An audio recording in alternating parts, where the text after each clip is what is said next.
Hi makers. So at this point you have your blank wood. You have a container of paint. A lot of you have white. You can take your paint or stain and you are just going to take a little bit and you're going to be rubbing it in. So for the white, a lot of times we like to do 1 or 2 coats, but it's whatever you think. And you're rubbing this in just like you're rubbing in lotion. I'm using a darker color just so it's easier for you to see in the video. But you're going to use a sponge, a towel, a brush, whatever you want, but you're going to do a nice thin coat. And you're going to make sure to cover your edges. When you're done covering, you're going to let this dry, and then we're going to use sandpaper on it. I'm flipping this over because this is already dry. You're going to take your sandpaper and you're going to go with the dark side down, and you're just going to give it a nice quick rub down.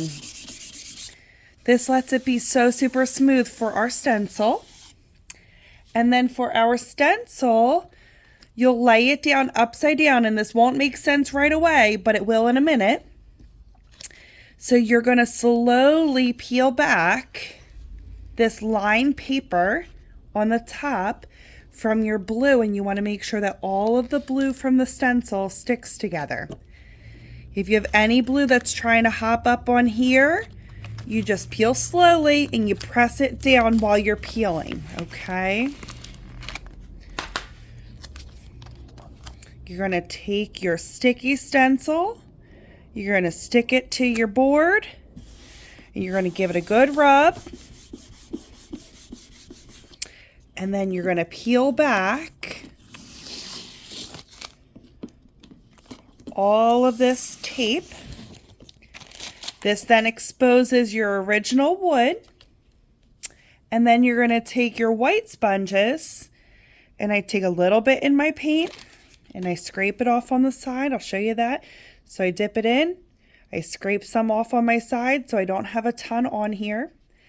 And then I'm going to just do light patting. So when you dab up and down with light coats, the first coat, you can sort of see your wood through a little bit. That's all right. When you go through on the second coat, it'll fill it all in. So you'll do 2 light coats. You don't want any puddles of paint. So if you were to see a real big puddle, you just want to make sure that you dab that all out. So you keep dabbing and dabbing through your whole stencil. And then when that has a chance to dry for a few minutes, you'll then remove all of your stencil from your project. All right. Thank you guys.